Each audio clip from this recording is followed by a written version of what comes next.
తర్వాత సాయంకాలం సంధ్యాహారతి అంటే చాలా గుళ్ళల్లో ఈ యొక్క సంధ్యాహారతికి 6:30 అని 6:15 అని 6:45 అని ఫిక్స్ చేస్తారు. కానీ ఈ దేవస్థానంలో మాత్రము ఈ యొక్క దేవస్థానం ఒకటే, తెలంగాణలో దేవస్థానం ఒకటే షిరిడిలోగా ఫాలో చేస్తుందన్నమాట.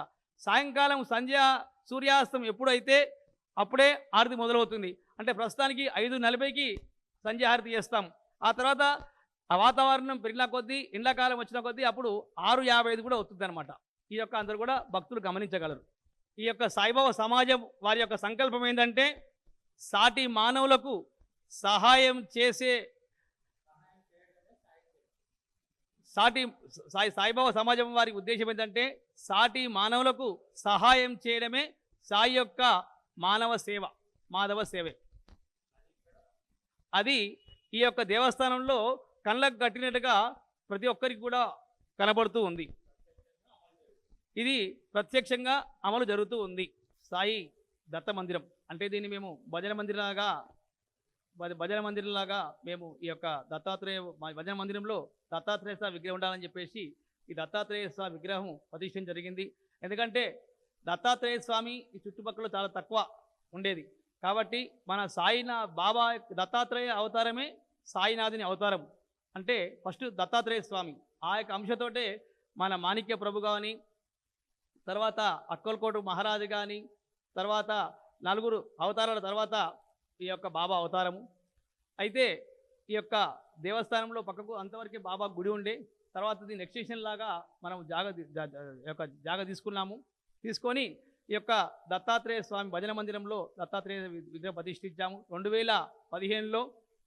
తర్వాత ఈ యొక్క విగ్రహం ఇక్కడ చాలా అద్భుతంగా కళగా ఉంది, స్మైల్ ఫేస్లో ఉంది. తర్వాత 2022లో ఈ యొక్క దత్తాత్రేయ స్వామి మండపాన్ని 75 కేజీల రజత మండపంతో భక్తుల సహాయంతో డొనేషన్ల ద్వారా ఈ యొక్క దత్తాత్రేయ స్వామి మండపం నిర్మించడం జరిగింది. తర్వాత ఇక్కడికి వచ్చిన వారందరికీ కూడా మనకు చాలా సంతోషంగా ఉంది, మనసు ప్రశాంతంగా ఉంది అని అనిపోయే భక్తులే ఉంటారు. ఈ యొక్క దత్తాత్రేయ మండపంలో ప్రతి గురువారం కూడా రాత్రికి భజన ఉంటుంది. ఇక్కడ చుట్టుపక్కల వాళ్ళు వచ్చేసి ప్రతి గురువారము భజన కార్యక్రమం ఉంటుంది. చాలా అద్భుతంగా జరుగుతూ ఉంది. వచ్చేది దత్తాత్రేయ స్వామి జయంతి, అది మార్గశిర పౌర్ణమి అంటారు దాన్నే. అయితే దీనికి ఒక ప్రత్యేకత కూడా ఉంది.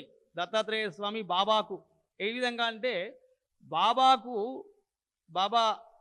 సమాధి కాకముందు ఒక 3 రోజుల పాటు ఎవరి యొక్క ఆపద, వారి యొక్క ఆరోగ్యం బాగోలేకపోతే, వాళ్ళు సీరియస్గా ఉన్నప్పుడు బాబా వాళ్ళు రక్షిందాము అనే ఉద్దేశంతో బాబా 3 రోజుల పాటు అతను బాబా యొక్క శిష్యుడైనటువంటి మహల్సాబాద్తో అన్నాడు ఏమని, నేను 3 రోజుల దాకా నీ తొడపై పడుకుంటాను, నేను లేస్తే సరే, నేను లేవని పక్షంలో నా యొక్క శరీరాన్ని ఆ ఎదురుగా ఉన్న ఖాళీ స్థలంలో పాతిపెట్టు అని బాబా అన్నారు.